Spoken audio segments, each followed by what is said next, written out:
ನಾವಿವತ್ತು ಜೀರಾ ರೈಸ್ ಕುಕ್ಕರಲ್ಲಿ ಹೇಗೆ ಮಾಡೋದು ಅನ್ನೋದನ್ನು ನೋಡುವ.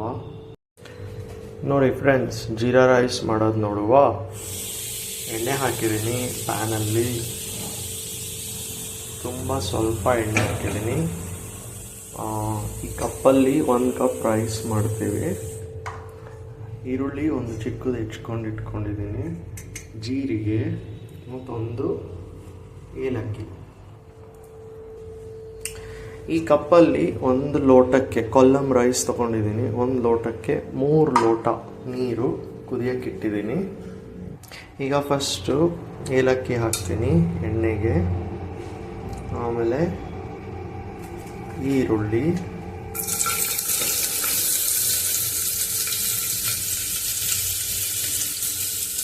ಈರುಳ್ಳಿ ಜಾಸ್ತಿ ಫ್ರೈ ಮಾಡಬಾರ್ದು.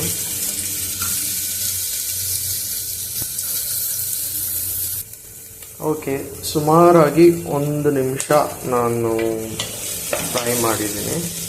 ಈಗ ಇದಕ್ಕೆ ಜೀರಿಗೆ ಹಾಕುವ.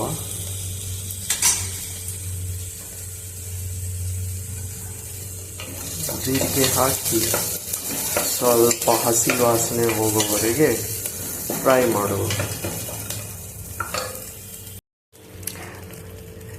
ಈಗ ಜೀರಿಗೆ ಹಾಕಿ ರೈಸ್ ತೊಳೆದಿರ್ತಕ್ಕಂಥದ್ದು ಹಾಕಿ ಫ್ರೈ ಮಾಡ್ತಿದ್ದೀನಿ.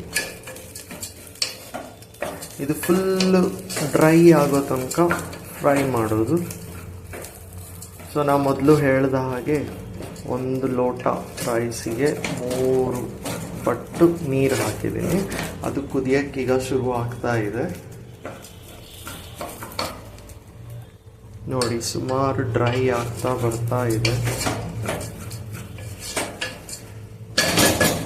ಆ ಟೈಮಲ್ಲಿ ನಾವು ನೀರು ಹಾಕುವ.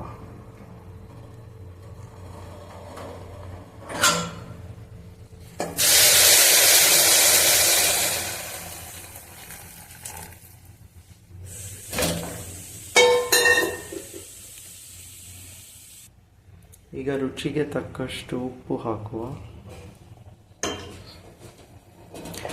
ಬೇಕಾದರೆ ತುಪ್ಪ ಕೂಡ ಸೇರಿಸ್ಬೋದು, ಆದರೆ ನಾನು ಸೇರಿಸ್ತಾ ಇಲ್ಲ ಇಲ್ಲಿ.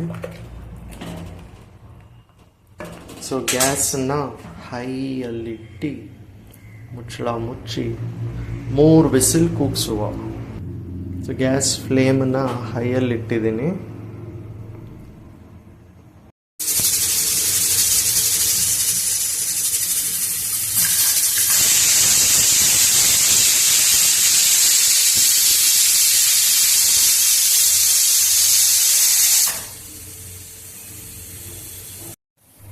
ಓಕೆ, ಸುಮಾರು ಒಂದು ಅರ್ಧ ತಾಸು ನಾನು ಬಿಟ್ಟಿದ್ದೆ. ಈಗ ಮುಚ್ಚಳ ತೆಗೆದು ನೋಡುವ. ಸೊ ಘಮ ಘಮ ಜೀರಾ ರೈಸ್ ರೆಡಿಯಾಗಿದೆ. ಅಕ್ಕಿನ ನಾವು ಚೆನ್ನಾಗಿ ಫ್ರೈ ಮಾಡಿರೋದ್ರಿಂದ ಇದು ಹೀಗೆ ಬಿಡಿ ಬಿಡಿಯಾಗಿ ಬರುತ್ತೆ ರೈಸ್. ನೋಡಿ, ನಾನು ಸ್ವಲ್ಪನೇ ಎಣ್ಣೆ ಹಾಕಿರೋದು. ತುಪ್ಪ ಅಥವಾ ಜಾಸ್ತಿ ಎಣ್ಣೆ ಹಾಕಿದ್ರೆ ಇನ್ನೂ ಬಿಡಿ ಬಿಡಿಯಾಗಿ ಬರುತ್ತೆ. ಲೈಕ್ ಆದರೆ ಶೇರ್ ಮಾಡಿ, ಸಬ್ಸ್ಕ್ರೈಬ್ ಮಾಡಿ. Thank you.